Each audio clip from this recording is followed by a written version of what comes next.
Hey YouTube, it's Dimitri, and today we're going to talk about recruiting, resumes, selecting candidates, and more specifically, the perfect resume, which doesn't exist here. So this is going to get a little weird, a little awkward perhaps, but I don't know any other way to explain this to you guys. And this comes from a question a subscriber had.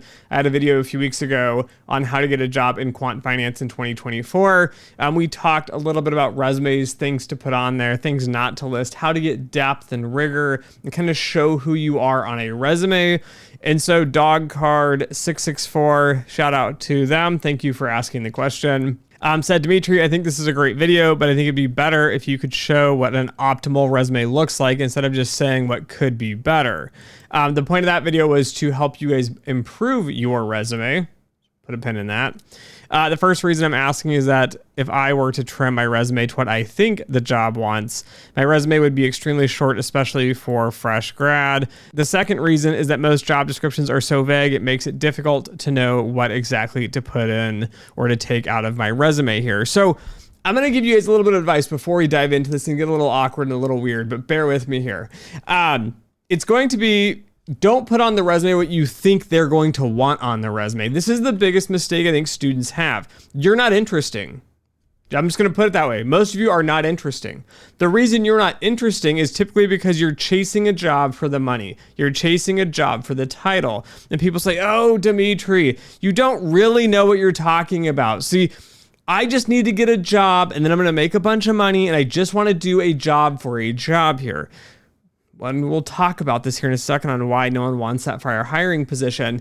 But the reality is I want to figure out what's interesting and unique about you. And if you aren't a fit for me, I don't want you. You shouldn't want to come work for me either. This is where we're going to have the difference here. So let me do an analogy here. This is going to be the weird part. I apologize. If you are a girl watching this, think tall, dark, and handsome. You can kind of, caveat the opposite effects here, but given that I am a man, we're going to take this from the man's perspective. We're going to talk a little bit about dating, relationships, and how this is actually the exact same thing as finding a job and how we live in a very weird time here. So out of full context, I have been married for 15 years. I have no idea how online dating works, but I have plenty of friends over the years that have used the app or explained to me the app, or younger people have explained these apps to me. So perhaps these things might not be that relevant, but let's dive on in. So we're going to pull up a few pictures here, 8 pictures at first here, and I'm just going to go with a reaction of the photo. I hope you will join along with this and have thoughts of what you think of each photo here. And then realize finding a partner is like finding a job, but building a team is even more awkward and weird than you probably expect. So let's look at the first picture here. Okay, so she has glasses. She kind of has like she's looking kind of upward. Again, hair, lightish brown, dark colored shirt, looks fairly thin. I have no idea where the location is. Again, you look at face lines. What are the stereotypes that are coming to your mind? Please embrace the stereotypes, right? She's obviously probably smarter. She probably likes to read.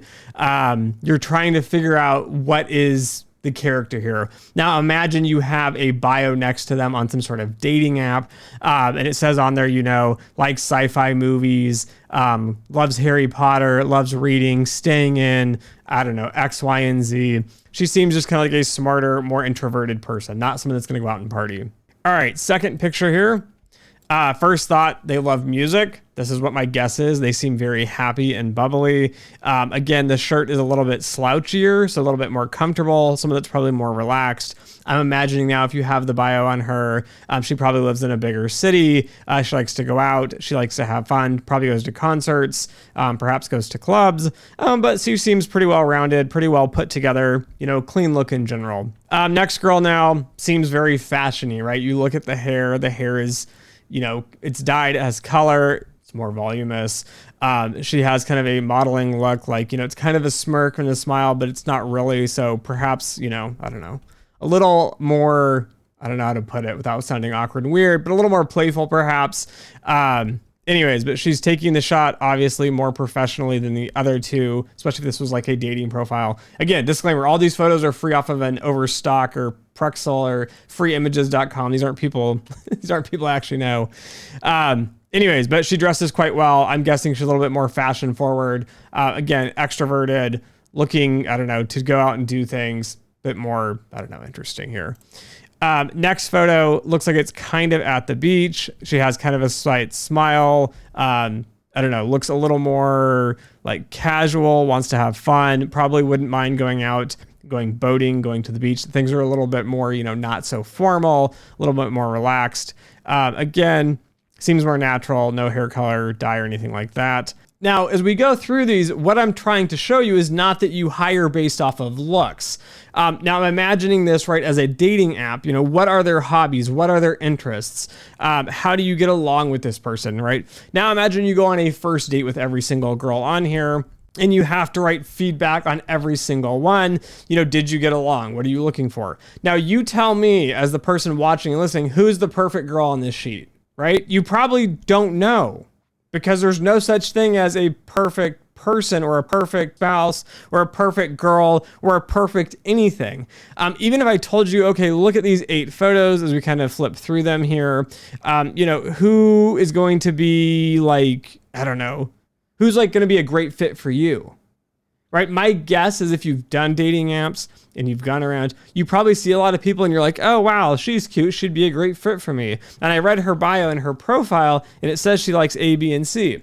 And now me being entertaining and all, I like to listen to second date updates on one of the country stations here. And it's always hysterical because these people are insane. They don't realize they do something stupid like, oh, I went barefoot on my first date. And you're like, we went to a nice restaurant. And the guy's like, oh, I always go barefoot. My point being, though, is when you look through these, right, it's hard to determine all the characteristics you would need when you're finding someone.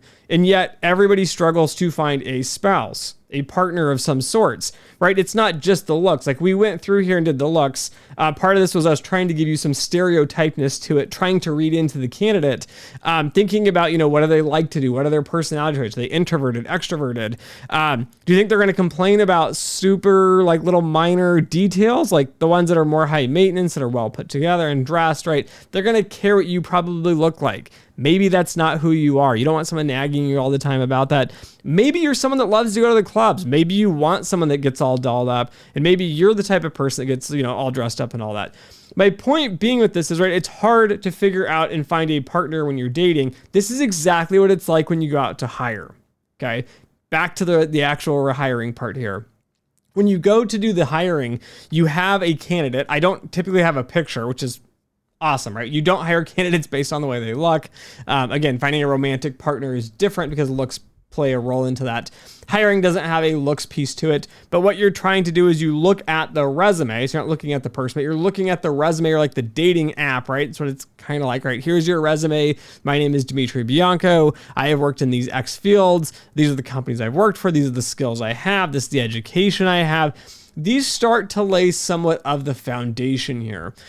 And so when you go through this process with hiring, there is no perfect candidate. So that's the number one takeaway from this video. There is no perfect candidate. There is no perfect resume. Because as we're looking through this now, imagine you look through these pictures we had. Imagine you find the girl that's the perfect fit for you. Now imagine in your head, who is the perfect fit for me? Who is the perfect fit for your best friend? Right? When you start to think about these things, right, they're all different. They're not going to be the same. There's not an easy fit like, oh, this is the best candidate. They're going to fit this role perfectly. This is what a perfect, awesome resume looks like. And what I want to get into with this a little bit, again, now getting off of this dating example, is me talking about degrees, educations, textbooks, hobbies, interests. These all play an absolute critical role into a job. The other point is that there's mentioned here, right? The second reason is that most job descriptions are so vague. Yes, the person hiring often doesn't know what they're looking for, right? I mean, imagine you're going out on this dating app and you're looking to meet someone. You don't really know what you want as the hiring manager. The other person who's also looking for someone doesn't really know what they want, right? You can say you know what you want, but you don't really know what you want. And then to nail it down to an exact science, and then to be very picky, and then to not give people a fair shot, right?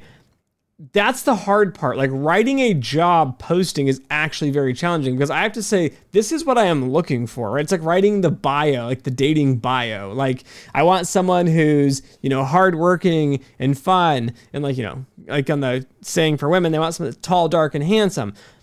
That's just a saying. That's a catchphrase. That's what people are putting on these descriptions. And the reason for this is they don't know what they're hiring for either. They just know they're often overwhelmed. And I think this is one of the greatest takeaways from the Quaint Quant conference here we had in DFW here this last weekend.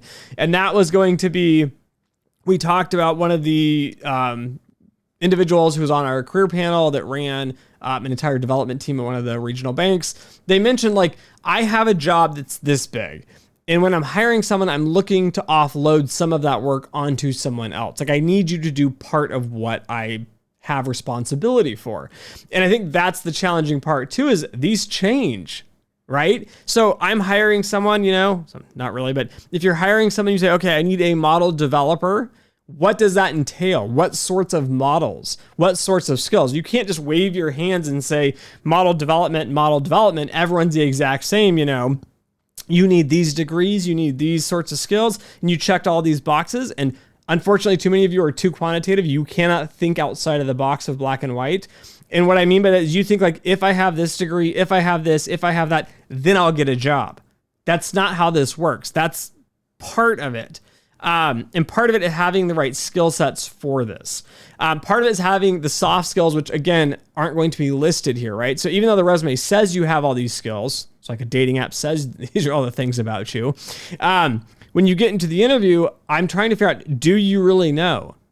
And that's why I listed on before, I said, don't, stack a bunch of skills on your resume you don't know, because what ends up happening is I ask you and it's like, oh, I don't know what it's called. I can't remember, but basically a bait and switch here, I don't know what the dating term is. It's like when you put up a picture of you that's 10 years younger, or it's like you say, oh, I love outdoors. And by loving outdoors, you mean you like to go to the city park with the cafe and have a coffee. You're not the person going camping and hiking. That's like when you get the resume and you're reading through the skill sets here and it says, oh, C++, and you don't really have any experience in C++. It says Java, you don't really have any experience in Java. You say statistical modeling, which is a very broad term. You don't have any experience in that. And then the worst thing for me is when you say time series, and all of a sudden I love time series, and I start to dig deep, and you have no idea what I'm talking about. So again, think about this from that relationship standpoint of listing the skills that you want to do. Go and do your research and find companies that want to hire people that have your skills and your interests here. Again, do informational interviews. Go talk to industry practitioners. Reddit, where I know most of you are going, is a complete hellhole. There is nothing of value on Reddit, let me tell you. It's all these 14, 15-year-old kids, maybe a 25-year-old kid with no job, pounding away on their keyboard about, quantitative finance and making millions of dollars. And unfortunately, they're probably living in their mommy's basement and they don't have a real job. Again, don't take the advice of the internet. Go talk to actual people. Go find someone. Don't find a Reddit board or some forum or whatnot. Go find someone to chat with. Say, hey, you are XYZ, I don't know, say head of model development, or you're a vice president somewhere. You work in, I don't know, HFT, you're a dev, quant dev or something. Go talk to them. Figure out what the life is like, the culture is like, the skills they want. That is how you get into the right positions. You start to figure out what these different roles are. So it's like going through a dating app, being able to see the actual true people, which is hard. It's like going on a first date with all these people first, then narrowing it down and figuring out these are the people I want to pursue, and then being able to put a resume together with the skills that you actually have and getting into that role and position here. Now, the weird, awkward part we're going to talk about from a hiring manager perspective is a little more awkward and weird than you would probably think. That piece is going to be actually building a team. So now imagine a dating scenario, right? You're out there, you're trying to find one person to date, right? You're trying to find your spouse. Purpose of dating here. And then you go out there and you're like, all right, I found this person. They're awesome. We've been dating for a couple of years. I got to add someone else to this mix now. Now imagine trying to add another person to this mix, and now trying to find a good fit, not just for you, but a good fit for you and now your original spouse. And then saying, I need to build a team of 7 people or 8 people here. And now you're trying to find cohesion between all these people in like a weird mixed relationship sort of thing. That is corporate America. Um, I know that seems awkward and weird, but that is really the truth. When you go to hire people too, you start thinking about other skill sets and other, I guess, features or characteristics. Like, will they get along with the team? Will their skill sets complement other teammates? Will there be skills the team doesn't have? I've had awkwardness of, I hate it, but I have to do it often. It will be, like you as the manager, and then you will have employees under you. And then it's like, you're overwhelmed. You have too much to do. You need to add a manager in the middle. How do you do that? Right? It's awkward now because the relationship was between you and your employee, meaning boss-employee relationship here. And you guys work together great and everything moves smooth and dynamically. Then they add somebody in the middle. I've had this happen a lot in my careers, and I've often left jobs because of it. So it's a really awkward and weird scenario for a hiring manager, the person on the top, the boss, because the issue now is that you're trying to find someone to put in the middle that you're going to select that now has to work with. There's a work relationship between them and the other employees and between you. So you need to get along with them, but now you need to ensure they get along with everybody else here. So again, could I provide you as an optimal resume? No. I think this also answers the question of, Dimitri, what degree should I get? And my first question to most of you is, 1, what are your interests? 2, what is your dream job? Those will determine which degree to get, because I hire people that have masters. I hire people that have PhDs. I hire people with quantitative finance specific degrees. I hire people with degrees that aren't specific to it, like general degrees like mathematics, economics, like other sorts of things that are related-ish, but they're not going to be directly quant finance here. So there is no optimal path. There's not like, if you do these 5 things, you will get a job doing A, B, and C. And that being said, this is part of the reason I've been doing the quant finance rankings, which ours should be coming out soon here. The fancy quant honorable mention should be coming out soon. I apologize. I'm very far behind this year with many things going on. But that being said, I try to highlight the program's strengths and weaknesses because I'm trying to show you guys each program is different and unique. You as a person, which should be the one takeaway you get from this video as well, you as a person are very unique and dynamic. Companies and employers and the people that work there are unique and dynamic. Finding a fit is a very hard, challenging thing to do. So try to build those sorts of skills. Try to get the degrees that interest you the most. The reason I say this as well is, imagine like you love computer science. Like, this is like, you just love to program. You love working with hardware and software, and you want to work in HFT or quant dev or whatever, and that's your dream goal. And you put all your eggs in that basket, and you take a bunch of loans out, and you get a master's degree or PhD or something, and then you graduate and you're unemployed. What do?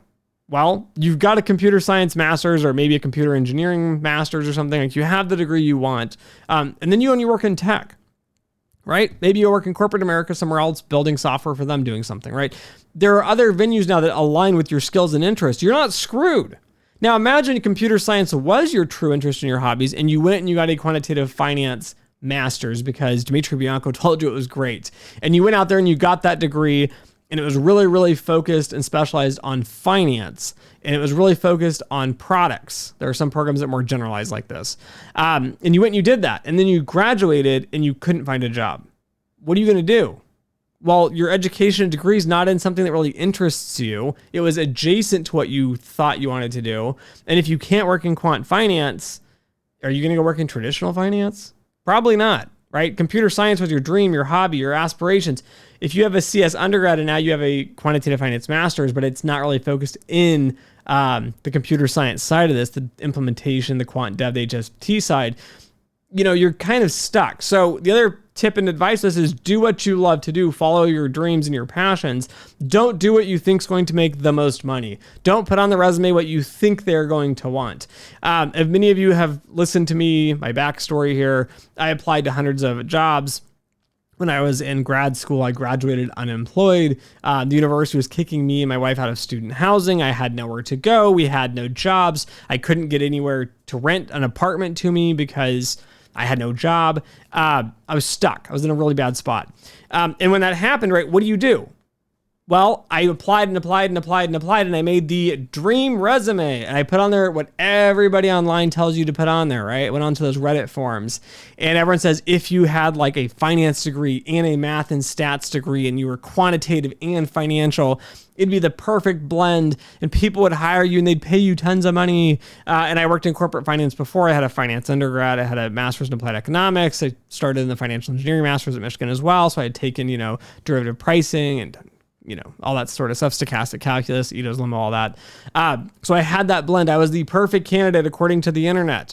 And I failed over 100 jobs. I failed all these interviews. And then finally, I just got towards the end there where I'm getting kicked out. I thought, screw it. You know what I really want to do? I really want to do statistics for finance. Those are my favorite classes. Those are the topics I love to do.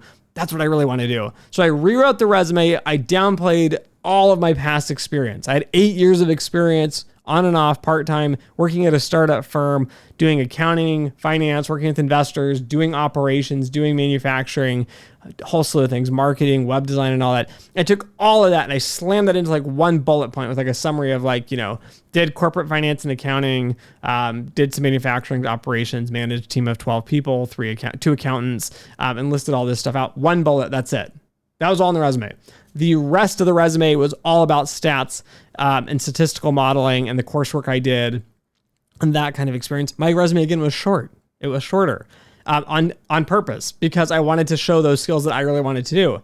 And magically, within probably about a month, 2 months, as I'm getting close into the school year here, and I figured this out before I was getting kicked out, but I figured all this out. I changed the resume. I got 2 calls. I went down, interviewed for the first one, flew back. And then I was driving to the second interview, like a couple weeks later, I think it was like a week or 2 later. And on the drive down there, the first company calls me, gives me an offer. I interviewed the second one. They refused to give me an offer. Whole story. But at the end of the day, I got an offer. I had 2 offers on the table at the same time because I listed things I wanted to do finally. I finally focused the resume on that. Yes, I had experience taking classes from Ross Business School. I had the finance undergrad. I had a minor in economics. I had all this business and finance stuff. I should have been able to do mergers and acquisitions. I should have been a great consultant. I should have been all these things. I wasn't specialized, guys. You got to specialize the resume. You got to be who you are. That really comes off in a resume, and those soft skills and characteristics are what's going to come off as well, right? Are you an exciting person? Are you like, I don't know. Are you like me? I'm crazy. I'm talking here on YouTube to a camera to myself at 9 o'clock at night here in the top of my garage. Be you, be something exciting, be a little bit bold. When you have the resume, write it to what you want to do, because at the end of the day, if you write it to what somebody else is, you think they want, and that ends up being what they do want, you're not going to obviously fit it. So do what makes you happy, do what's passionate. But again, really focus in on what you want to do. And to do that, you need to do informational interviews. So anyways, thanks for listening. Thanks for watching. And as always, until next time.